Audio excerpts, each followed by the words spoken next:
I thought for sure I wasn't going to see anything else on my list. No purple feathers. And I was really firm in that belief. So, of course, I couldn't see them, but there were literally dozens of purple feathers all around me. And this is what manifestation is really about. You need to believe and visualize and then bring what you want into your conscious awareness. Otherwise, what you want is there all the time, but you just can't see it. It's the Inspiration Place podcast with artist Miriam Schulman. Welcome to the Inspiration Place podcast, an art world insider podcast for artists by an artist, where each week we go behind the scenes to uncover the perspiration and inspiration behind the art. And now, your host, Miriam Schulman. Well, hello, this is Miriam Schulman, your curator of inspiration and author of the book Artpreneur. You're listening to episode number 231, and I'm so thrilled that you're here. So this is take 3. I never rehearse these things. Even when I write out every single word, usually I don't rehearse it. I just go, and it's like a cold reading. Those of you who are in the theater world. It's a cold reading every time. Sometimes I don't even write it out. That's been a new thing for me. But this time, because I was having technical issues, this is the third time I'm doing it. I did not write it all out, so every single performance was different. So what it's like to be in front of a live audience. But I'm glad you're here. And I'm going to promise to bring you all my positivity. Today, we're talking about manifestation, what it looks like when you're positive and what it looks like when you're negative. I actually going to have 3 stories for you. The purple feathers story, the U-Haul moving crisis story, and then probably my favorite one because it's the most magical is the cat manifestation story.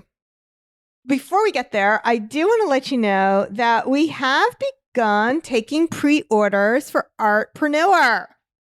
And if you've been listening to my podcast, you said, Miriam, we know that already. But some of you are new. There's some new listeners here.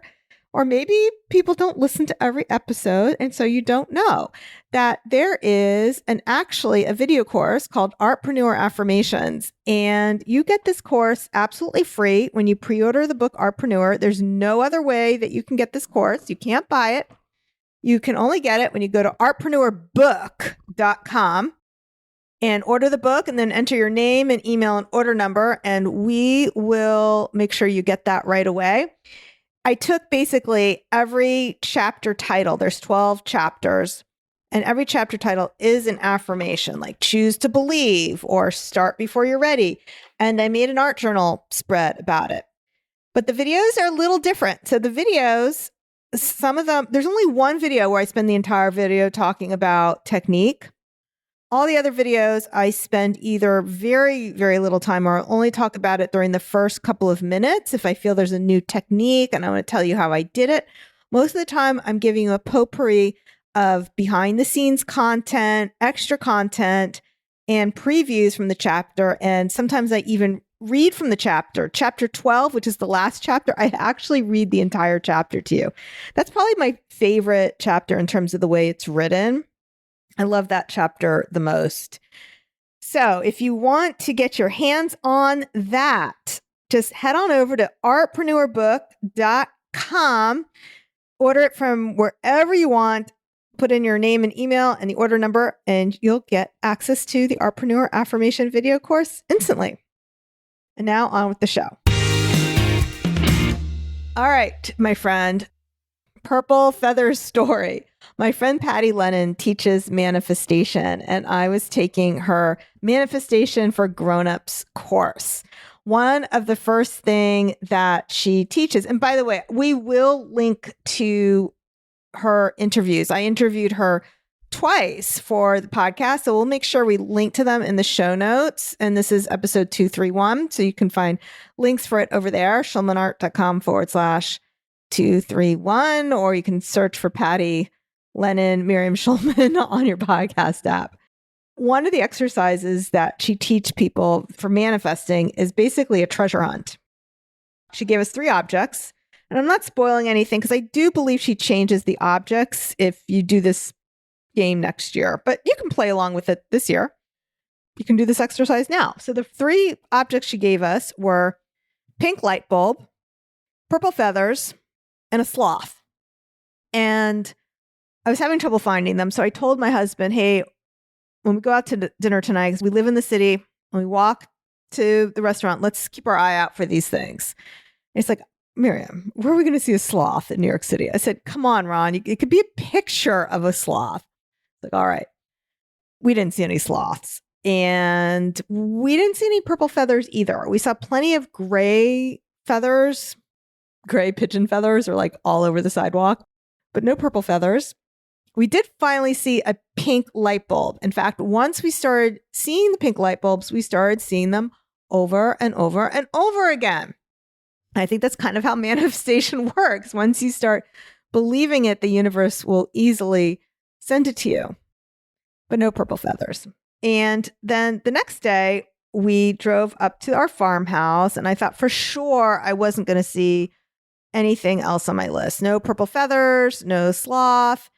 And I was really firm in that belief. So, of course, well, because I didn't believe I would, I didn't see any purple feathers or sloths. And you might know where the story is going.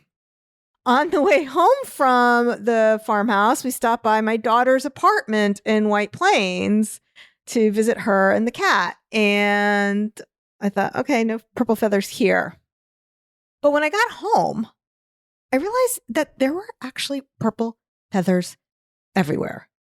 Everywhere. In the country, there is a 3-foot painting that I created. So it's not like I didn't know it was there. There's a 3-foot painting of a purple peacock.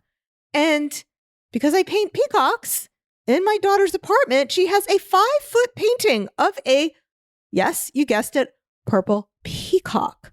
But because I was so determined not to see it, because I was so firm in my belief that I wouldn't see it, I didn't see it. My brain was set in disbelief and I couldn't see them, but there were literally dozens of purple feathers all around me. And this is what manifestation is really about. You need to believe and visualize and then bring what you want into your conscious awareness. Otherwise, what you want is there all the time, but you just can't see it. Now, sometimes the opposite becomes true. You ever notice when you're having a bad day and you think this is such a terrible day, you keep attracting more bad things? It's because you're stuck in the belief that you're going to have bad things. When you're not feeling enough, you're going to find evidence of why you are not enough. That happens to me. I am really proud of myself that I wrote the book, but I still have moments. I have moments where I'll see somebody I know who also wrote a book. Oh, they had so many more influencers endorsing them, which is so stupid. It really is. Because I had a lot of people endorsing the book. But when I'm feeling in lack, when I'm feeling bad about myself, when I'm feeling not enough, I will find evidence that I'm not enough. And the opposite is true. When I'm feeling good about myself, I will find evidence of that. But here's what I want you to know. Here's what's important for you, because I see this a lot with my students where they'll say things to me like, oh, Miriam, there's no art buyers in Florida, or there's no art buyers in my town. Nobody wants to pay those kind of prices. And that is a purple feathers problem, because when you don't believe that there are buyers out there, when you don't believe in the value of your work, when you don't believe in yourself, the belief triad, you, your art, your buyer, you will find evidence to support that lack of belief, and you will not find the evidence of the contrary, just like I didn't see the purple feathers. So what's the answer? You have to believe. You have to believe in yourself. If you find yourself thinking, I'm not ready yet, no, I am ready for the next step. If you're thinking it's not a good time, believe it's my time. If you find yourself thinking this won't work for me because, think the universe has my back. If you think I don't know how to do it, think instead, I'm figuring this out. I can't wait to see how I figure this out. If you think, I've never done this before, you can think, I'm just beginning. If you're thinking this is hard, you can think instead, I like to accomplish hard things. I like to accomplish things even when they're hard. So choose to believe. Yeah. And by the way, that's chapter 1 of the book. Not the peacock feather story, but that concept. Let me tell you the story of Priya. She's a beacon of inspiration for every artist out there. Born in India, Priya's journey was meant to go a traditional route. She became an engineer, a role society approved, a role her parents approved, but her heart sang a different tune. In the quiet corners of her life, she sketched, her soul clinging to the art she adored. Then she moved to Australia, a land so wild and untamed that it awakened the sleeping artist within her. And Priya, now a mother, took the daring leap. She left her stable engineering career to dance with her true passion, painting. Her canvases, alive with vibrant wildlife, tell her story, a story of bold choices and the pursuit of dreams. Perhaps you're standing at a similar crossroads. Maybe you have this burning desire to make your art heard, your voice heard, but fears, doubts, and the realities of life hold you back. What if you could break free? What if you could set goals that align with your deepest desires and turn your art into more than just a side hustle or a hobby? We've been talking a lot about belief, and I am so thrilled to let you know that I now have a brand new goal-setting workshop. This workshop is designed not just to set goals, but to discover what makes your heart sing and align your life with it. And more importantly, map out the exact action steps you need to take to make it real.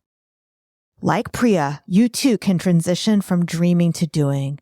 And just imagine ending the year with a thriving art business, a clear vision of your future, and a heart full of satisfaction, knowing you're living your dream.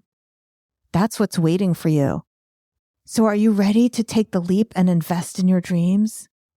This workshop comes with a comprehensive 20-page plus workbook. And to get your hands on the workshop and the workbook, go to schulmanart.com/goals. Let's turn your passion into your profession. Or if it already is, let's let it soar. This is your moment. Embrace it. And now let's get back to the show. All right. So now this is the U-Haul moving crisis. When I first graduated college, I was a hot mess. Now, this is before I got the job on Wall Street, and this is certainly before I started painting portraits. I didn't have a boyfriend. I was living at home with my grandparents and my single mother and my teenage brother, and this was in New Jersey. I have a sister too, but she was in college at the time. I desperately wanted to get out of my New Jersey house. I was jealous of my rich college friends whose parents were footing the bill for their New York City apartments. So when one of my friends offered to rent his living room to me, I know that's pretty sketchy, rent his living room to me, and it was on the Upper West Side, of course I said yes, and it turned out to be an illegal sublet. Now, because I had no father to help me, my father passed away when I was 5 years old. I didn't have a boyfriend. My teenage brother, I should tell you, he was 12 and he's pretty scrawny. He wasn't actually going to be much help. So I rented a U-Haul truck and I moved my childhood furniture into the apartment. Yes, I drove the truck. I was 21 and I drove the truck all by myself. But then my friend's girlfriend moved in. And because my low-paying job was on the rocks and we didn't really have a lease, I moved out and I schlepped all the way back to New Jersey, which meant that, yes, I rented the U-Haul truck again. And yes, I drove it myself. It was then that I made a plea to the universe. Plea. I was like, this totally sucks. I really want a boyfriend. And this is when I actually imagined a man who would help me out in my life. I wasn't imagining those hot guys who I lusted out after in college, because when I did that, the universe just sent me makeout partners who turned out to be douches. I just imagined somebody who was very sweet, who wanted to help me. So what happened? A few weeks later, my future husband walked into that New Jersey home, the one that I so desperately wanted to leave. So I didn't meet my husband, by the way, in a bar on the Upper West Side. I met him in that New Jersey house. There's something else there, not a different lesson. I didn't use a dating app. We didn't really have those back then. And he was a friend of the family. So sometimes I like to say it was an arranged marriage, because my mother brought this person home to my house and introduced me to him. That's another way of looking at it. But he literally did walk into my living room. So yes, I do believe that I manifested my husband. And 29 years later, I can truly say he's the kindest man I've ever met. Now, one thing that I do want to share is that after I posted this story on Facebook, one of my friends from college says, "Oh my gosh, Miriam, I totally remember that story, the U-Haul moving crisis. And I remember you saying that this would be a paragraph in your future memoir." So that is another lesson that, yeah, I imagined that someday I would write a book. And here we are. Okay, so now we are at the third story. And this one I feel is the most magical. This one isn't about disbelief. This is about how the universe will bring you things. So I guess it's similar to story number 2, if you want to. But I feel like with story number 2, I'm going back to story number 2. I feel like I left some things out. I remember I said this in one of my other 2 rehearsals, my unintended rehearsals, when my microphone wasn't working. So the thing about what happened with story number 2 is that because I had got very clear of the kind of man I wanted to meet, somebody who would be sweet and helpful, when he walked into my life, I was able to recognize that this was the person that I wanted. Whereas if I wasn't thinking that way, it would have been like the purple feather. He might have been right in front of me and I didn't see him. Do you see that? I knew what I wanted, and I was able to recognize it when it came into my life. Okay, so now we're going on to story number 3. This one's a little more magical. About 12 years ago, when my son was 10 years old, he really wanted a pet. And I had said no to the snake and no to the iguana. And then he said, "How about a chinchilla?" So I was like, all right, we'll go to the pet store. We'll see if they have any there. And they didn't have any the day we went. But on the day we drove over there, the county center was having an adopt a pet day. So we went inside and we came out with a cat, with a little tuxedo kitten that we were not planning on adopting that day. But you know how these things go. We go into the cat room and they said, "Would you like to hold a kitten?" I said, "Yes, I would." And I just kept holding different kittens. It was super fun. And then we got a kitten.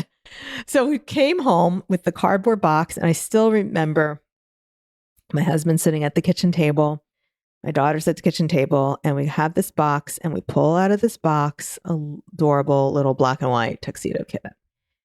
And my husband was so mad. He's like, "That's a 15-year commitment." And my daughter started tearing up with tears of joy. And she had said, "I've always wanted a cat." And we didn't know it. We didn't know that. Now, of course, once my daughter was tearing up, "I always wanted a cat," and everybody loved this little cat, my husband let us keep the cat. Meanwhile, he loves the cat. So whatever. And we still have the cat. The cat lives with my daughter in the house. And it's not because I didn't want the cat anymore. It's because she was so attached to this cat that when we moved, we decided to let her have the cat. But it was after we got the cat that we learned that she always wanted a cat and she was afraid to tell us because I'm actually allergic to cats. And that's when I learned that inside of Talia's closet, her door is plastered with cat pictures. that she had been saving from American Girl magazines. So, in other words, she manifested the cat. Now, like I said, this story seems a little more magical than all the others, and that's why I'm ending it with you. I would love to hear from you. If you've manifested something in your life, if you are changing how you believe in something, reach out to me. I would love to hear from you on Instagram. I do personally read my own direct messages. I'm at Schulman Art over there, SCHULMANART. Or you can reach out to me by email. Either way. All right. So that's it for today. Don't forget to pre-order my book, Artpreneur, artpreneurbook.com, to get your hands on the 12 Artpreneur affirmations. The very first one is choose to believe. That's it for now. I'll see you the same time, same place next week. Stay inspired. Thank you for listening to the Inspiration Place podcast. Connect with us on Facebook at facebook.com/SchulmanArt, on Instagram @SchulmanArt, and of course on schulmanart.com.